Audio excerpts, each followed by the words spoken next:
Hello, ഇപ്പം Japan സമയം ഉച്ചക്ക് 2 മണിയാണ്. ഫുഡൊന്നും കൊണ്ടുവരാത്തതുകൊണ്ട് ആ കാണുന്ന ഒരു കൺവീനിയൻസ് സ്റ്റോറിൽ പോയിട്ട് എന്തെങ്കിലും ഒരു ഫുഡ് ഐറ്റംസ് വാങ്ങാൻ വേണ്ടിയിട്ട് പോകുന്നതാണ്. പോകുന്ന വഴിക്കാണ് ഈ ഒരു ലൈൻ കണ്ടത്. ജപ്പാനിൽ നിങ്ങൾ വന്നു കഴിഞ്ഞാൽ ഇതുപോലെയുള്ള നീല ലൈൻ കാണാൻ പറ്റും. അത് സൈക്കിൾ ഓടിച്ചിട്ട് പോകുന്നവർക്കൊക്കെ മുൻഗണന കൊടുത്തിട്ടുള്ള ഒരു ലൈനാണ്. ഇതിൽ കൂടെയാണ് സൈക്കിൾ ഓടിച്ചിട്ട് പോകാറ്. അപ്പോൾ പോകുന്ന വഴിക്ക് നമ്മളൊരു ഹെലികോപ്റ്ററൊക്കെ കണ്ടു. അങ്ങനെ നേരെ ഒരു കൺവീനിയൻസ് സ്റ്റോറിലേക്ക് നടക്കുകയാണ്. ജപ്പാനിൻ്റെ എല്ലാ മുക്കിലും മൂലയിലും നമുക്ക് ഇതുപോലെയുള്ള കൺവീനിയൻസ് സ്റ്റോർ കാണാൻ പറ്റും. നമ്മുടെ നാട്ടിൻപുറത്തൊക്കെ കാണുന്ന സാധാ അനാദി കടകളൊക്കെ പോലെയുള്ള കടകളാണ് ഇവിടുത്തെ കൺവീനിയൻസ് സ്റ്റോർ എന്ന് പറയുന്നത്. ഇവിടെ ഏകദേശം എല്ലാ സാധനങ്ങളും നമുക്ക് ഇവിടുന്ന് കിട്ടും, അർജന്റായിട്ട് വേണ്ടത്. ഡ്യൂട്ടിക്ക് പോകുന്ന സമയത്ത് ഫുഡ് ഉണ്ടാക്കാൻ പറ്റാത്ത സമയത്തൊക്കെ ഉച്ചക്ക് നമ്മൾ ഇതുപോലെയുള്ള ഒനിഗ്രിയൊക്കെയാണ് കഴിക്കാറ്.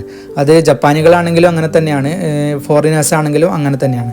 അതായത് ഇതുപോലെയുള്ള ഒനിഗ്രി ഇഷ്ടം പോലെ ഉണ്ടാവും. അപ്പോൾ ഞാനൊരു ടൂണ മയോണൈസിൻ്റെ ഒരു ഒനിഗ്രി എടുത്തു. സീവീഡ് ഇല്ലാത്തതാണ് എടുത്തത്.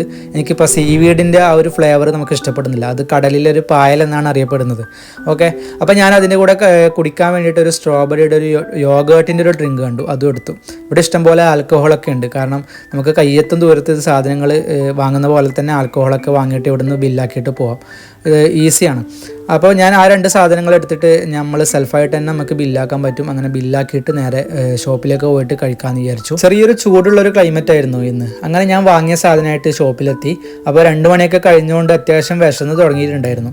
അപ്പോൾ ഈ ഒരു ഒനിഗ്രി എന്ന് പറയുന്നത് റൈസിൻ്റെ അകത്ത്, ജാപ്പനീസ് സ്റ്റിക്കി റൈസിൻ്റെ അകത്ത് നമ്മുടെ മയോണൈസും പിന്നെ ട്യൂണ ഫിഷും ഒക്കെ കുക്ക് ചെയ്തിട്ട് ഫില്ല് ചെയ്തിട്ടുള്ള ഒരു സാധനമാണ്.